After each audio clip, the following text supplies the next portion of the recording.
Ali terminava, segundo me parecia, naquele mundo buraco de lama, em meio às tolas palavras do pregador e os estúpidos gestos dos acompanhantes, no espetáculo desconsolador de todas aquelas cruzes de lápis de metal e mármore, junto àquelas flores artificiais de folha e vidro.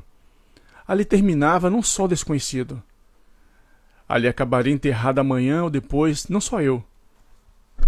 Diante da plenitude e da hipocrisia dos acompanhantes, mas ainda tudo mais, todo o nosso anseio, toda a nossa alma, toda a nossa fé, toda a nossa alegria de viver e nosso gosto de existir. Nosso mundo cultural era um cemitério. Ali estavam Jesus, Cristo e Sócrates. Ali estavam Mozart e Haydn, Dante e Goethe. Não passava de nomes meio apagados numa placa de metal enferrujada, rodeada de assistentes falsos e hipócritas, que dariam tudo para continuar acreditando nas placas de metal. Em outros tempos sagrados para eles, que dariam tudo para dizer ao menos uma honestas e sérias palavras de tristeza e desesperança sobre o mundo desaparecido. Mas só sabiam, em vez disso, rodear o túmulo, gesticulantes e forçados. Acabei cortando o queixo no lugar de costume. Gastei uns minutos para estancar o sangue e tive de trocar o colarinho sem saber por que fazia tudo aquilo, pois não sentia o menor prazer em atender àquele convite. Mas uma parte de Harry estava a representar de novo uma comédia, dizendo que o professor era uma pessoa simpática, suspirava por um pouco de aroma de humanidade, de sociedade e de palestra. Lembrou-se da bela mulher do professor. Achou no fundo muito alentadora a ideia de passar a noite na casa daqueles amáveis anfitriões, e me ajudou a pregar no queixo um pedacinho de esparadrapo, juntou-me a vestir e dar um nó na gravata decente, e me impediu com jeito de seguir meu verdadeiro impulso de permanecer em casa.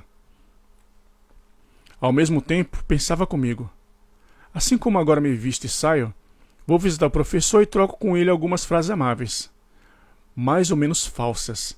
Tudo isto contra a minha vontade. Assim procede a maioria dos homens que vivem a negociar todos os dias, todas as horas, forçadamente e sem na realidade querê-lo. Fazem visitas, mantêm conversações, sentam-se durante horas inteiras em seus escritórios e fábricas, tudo à força, mecanicamente, sem vontade. Tudo poderia ser realizado com a mesma perfeição por máquinas ou não se realizar. E essa mecânica eternamente continuada é o que lhes impede, assim como a mim, de exercer a crítica de sua própria vida, reconhecer e sentir sua estupidez e superficialidade, sua desesperada tristeza e solidão. E tem razão, muitíssima razão. Os homens que assim vivem, que se divertem com seus brinquedinhos, que correm atrás de seus assuntos, em vez de se oporem à mecânica aflitiva e olharem desesperados o vazio, como eu faço, homem marginalizado que sou. Se às vezes desprezo e até me burlo dos homens nessas páginas, não será por isso que os culpe de minha indigência pessoal. Mas eu, que cheguei tão longe e estou à margem da vida, de onde se tomba a escuridão sem fundo, cometo injustiça e minto. Se pretende enganar-me e enganar os outros, como se funcionasse também para mim aquela mecânica, como se continuassem a pertencer àquele mundo nobre infantil do eterno jogo. A noite também foi prodigiosa. Detive-me um momento diante da casa do meu conhecido e olhei para dentro através das janelas. Ali mora um homem, pensei, que leva avante seu trabalho ano após ano, que lê e comenta textos, procura interrelações entre as mitologias pré-asiáticas e índicas, e sente satisfação com isso, pois crê no valor de seu trabalho, crê na ciência, de quem é fiel servidor. Acredita no valor do saber, que se deva acumular cultura, pois crê no progresso e no desenvolvimento. Não viveu a guerra nem a revolução das bases do pensamento humano feita por Einstein. Isto é algo que diz respeito somente aos matemáticos, pensa ele. Não percebe em absoluto que em seu redor se está preparando a próxima guerra. Considera odiosos os judeus e os comunistas. É um bom menino, irreflexivo, alegre, que se considera importante e invejável. Assim mesmo resolvi entrar. Fui percebido por uma criada de avental branco, que por algum pressentimento me fez notar com exatidão onde deixava meu chapéu e o sobretudo. Introduziu-me numa sala cálida e luminosa. Rogou-me que esperasse. Aí, em vez de rezar uma oração ou dormitar um pouco, segui um impulso brincalhão e apanhei a primeira coisa que estava a meu alcance. Era uma gravura e representava o poeta Goethe.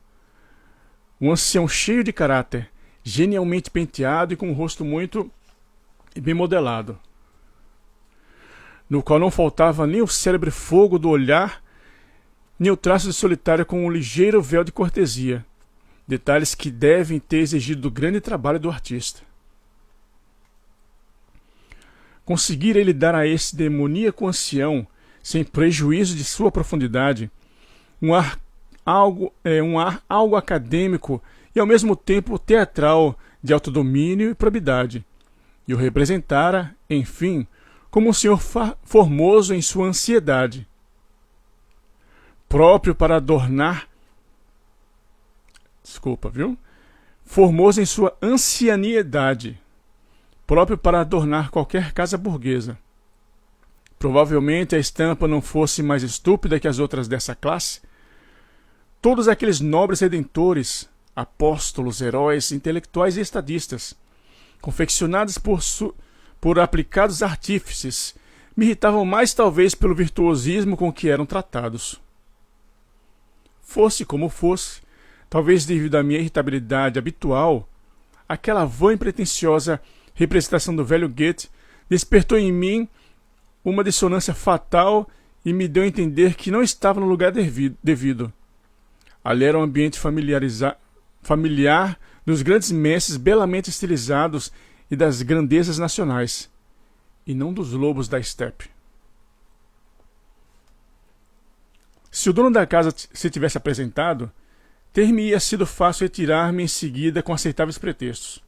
Mas foi a dona da casa quem entrou e me conformei com a sorte, embora estivesse pronunciando desgraça.